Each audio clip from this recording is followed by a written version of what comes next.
In this video, I'm going to show you how to turn this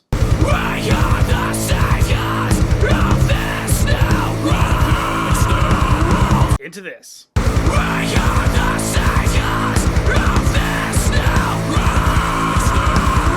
First of all, I just want to preface that I recorded this video just because I was already doing stuff and I wanted to show you my process like real time as it happened. Unfortunately, the video got cut at some point. So if you want to see the rest of it, I'm happy to redo it. Just let me know.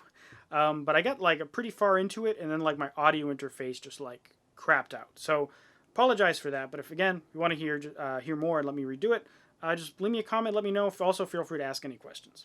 Here we go. Hey there, fellow music creators. Andrew Southworth, GeneraStudios.com, here to teach you how to make better music and help you achieve your musical goals. So I have some vocals to edit in this track for another video, and I figured I might as well just film the process and show you what I do along the way. I've done this before, but this track has a lot of screaming and also has some singing. I'm not going to show you every little nitty-gritty detail that's super repetitive, but I am going to try to give you as much detail as possible. So let's just dive right in. So I'll just give you kind of a little glimpse of the song so far.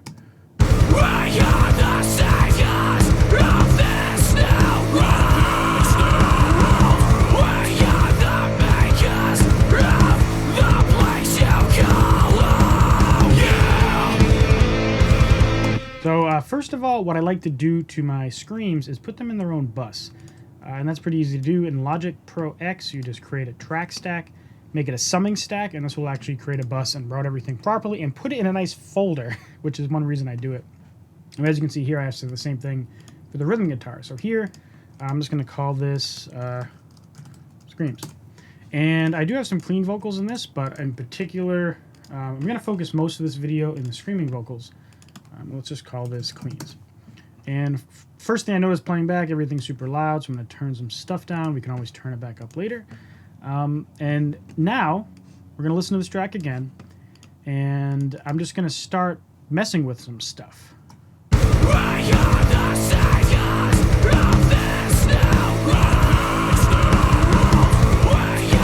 So first thing I'm noticing is this compressor is getting pretty slammed. I don't want it to be that slammed, so I'm going to turn it down a little bit.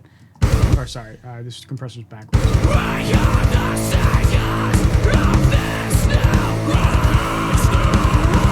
And my typical process for this, I have a lot of numbers that I just tend to use every time. I try to make this one just ride constantly in the 0 to 5 dB mark on a 4 ratio. I set the release all the way up, and I usually set the attack to 3. This is just kind of stuff that I've memorized. Honestly, this plugin's very strange. The attack and release are in normal times, and I always forget which way it is. Usually, attack higher would mean more milliseconds of attack, but actually it means less milliseconds of attack, so it's letting more attack through. So everything's a little strange. I always forget. But that's just like my standard thing. So that's what I do. Now, the other thing I always do right off the bat is I usually filter off some of the low end. And here, the default of like 100 hertz is probably fine. And honestly, these settings that are default here is just from a vocal preset are pretty good. I'm gonna mute the other track here and center this one, and then just play around with some of these EQ settings.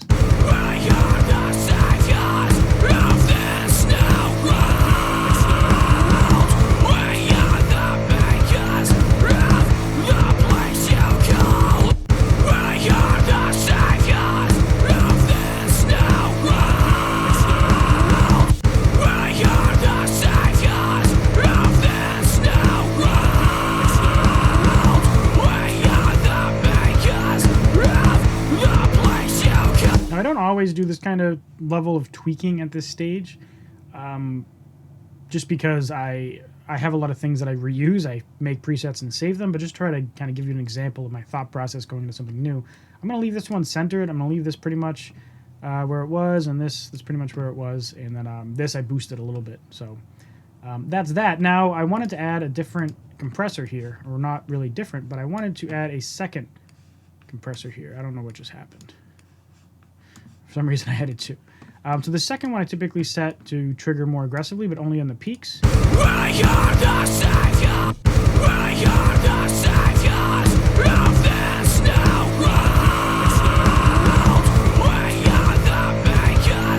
that should be pretty good. Now, what I'm going to do is, this is a little bright for me, actually.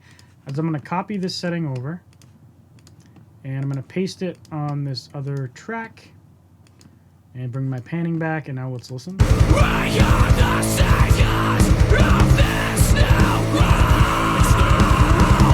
And this setting I'm just going to use for all of my screams because I'm just screaming all these tracks, so it typically is the same.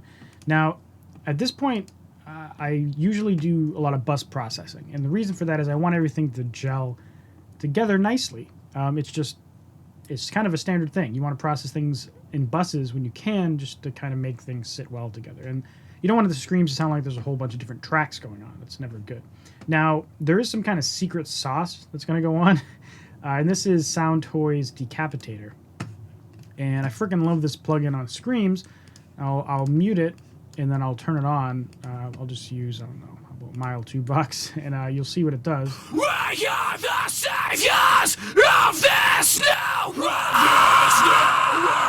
We are the makers of the place you call home. We are the And so yeah, it's a distortion plugin, but it just adds a lot of, I guess, aggression to the vocals. So let's play it without, and then I'll add it in. We are the saviors of this new world. We are the makers of the place you call home. We are the saviors of this new world. We are the makers of the place you call home. We are the saviors of this new world. We are the makers. And that's good for now. Now, the next thing I'm going to do is throw on Isotope Neutron 2. And the reason I'm throwing that on is because it's kind of just a convenient tool to have a bunch of things in it, like an EQ and a compressor. And it also has some other options if you want to change, add some stuff later, like a second compressor and equal exciter. So the reason I'm adding another compressor in here is just because it glues everything together. So I'll just play, and I'll... We are the saviors of this new world. We are the makers of the place you call home. And it's doing very little. It's just to kind of give the vibe that everything's interacting a little bit, and it's supposed to be subtle because you don't want to have like one scream's playing and the other one comes in and everything just ducks down because of the compressor. You want it to be this subtle thing that everything's kind of balanced as it's going. So if you have all these tracks in a bus and you have a compressor on that bus, if one thing hits really hard, it's going to like bring the volume down of everything, but very subtly. So it keeps the volume a little more even, but it gives the impression that things are one, which is why it's kind of called, it glues tracks together. So I'm going to mess with the EQ here. This is a more detailed EQ than the analog one in the other tracks. We are the saviors of this new world. This thing is pretty quiet, so I'm going to boost it. We are the saviors. Now, one thing I like to do is get like a hard peak here and just drag it around and hear if there's anything that like whistles and gets out of control. We are the saviors of this new world. We are the makers. So for some reason that frequency is really annoying. So boop, by you go. We are the saviors. And next what I like to do is do a more normal peak and move it around until I hear something that might sound cool. And then either cut or boost it, see what it sounds like. We are the saviors of this new world. We are the makers of the place you call home. We are the saviors of this new world. We are the saviors. We are the saviors. We are the saviors of this new world. We are the makers of the place you call home. We are the saviors of this new world. Okay, cool. That should be good enough for now, at least. Now, the last thing I typically do on a vocal track, or a vocal bus, or the track, depending on what I'm doing, I'll put on one of these L1 Ultra Maximizer in stereo, so it is processing the bus. And the purpose of this is just to like bring everything up and in your face. So you don't usually want to super compress everything and bring it up because it just doesn't give the same effect as hard limiting it. So Land focus? Yeah, okay, cool. So I'm just going to try to play around with this and see what happens. Play with the release a little bit and see if anything changes.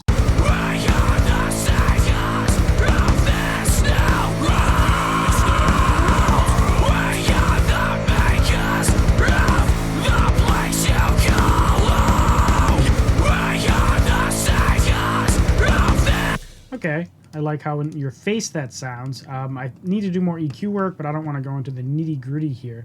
Now, I realized something else I forgot, and that I don't have any de-esser on. So I'm just going to throw it on the bus.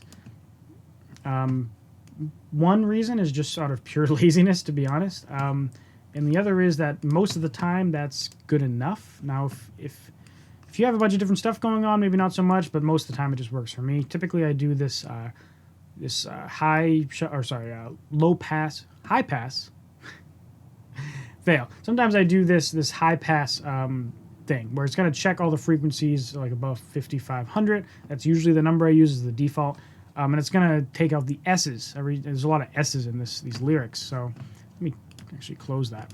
And then, yeah, I'll just play with the threshold to try to remove some of those.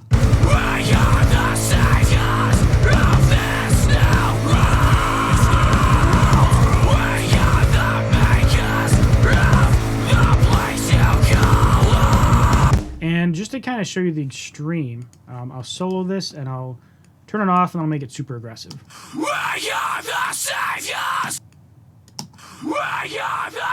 Sorry, too aggressive.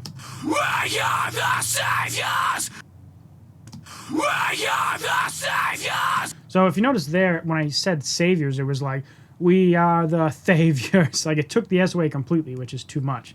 So I usually try to aim for like 3 to 6 dB or something. We are the saviors of this new world. And the goal is you want it to trigger on those annoying S sounds without triggering everything else. That's kind of the goal. You also don't want it to take away the clarity in the lyrics because that can sometimes happen too when you suck away all those S's. Okay, cool. So let's turn this back on. And one thing at this point I'd like to do is I'll go and I'll create a new... No, I won't. I'm going to go here, and I'm going to add a group. Sorry, I'm going to add a send. I've been using Ableton Live too much lately. No, let's just play bus 10, and I'm going to go into my mixer here, and this should be bus 10. Yep, bus 10. I'm going to right-click it, create track. And this is going to make what I'm going to call the Vox effects. And this, I'm just going to go in here, find any reverb I want. I'm going to do vintage verb because it sounds dope. Let's see if there's a nice preset in here for vocals. No. So I'm just going to leave it on the default. We'll see how that sounds. Now I need to go back here, and this is where I'm actually going to control the level of reverb. So I'll just make it like this for now, and we'll see what that sounds like. So now you get a nice little track that you can just turn up and down very easily as a separate thing that you mix in. And this also makes it very easy to automate because you're actually controlling the send to that track. You're not controlling the wet dry knob. And this is also a good way to put delay on that because anytime you want something to get sent, you just like automate that word and it just gets sent. So you can do delay throws with this. I'm going to put this down just in case I decide to add a delay here later. Of course, that reverb was too much, so I'll turn it down, make it more subtle.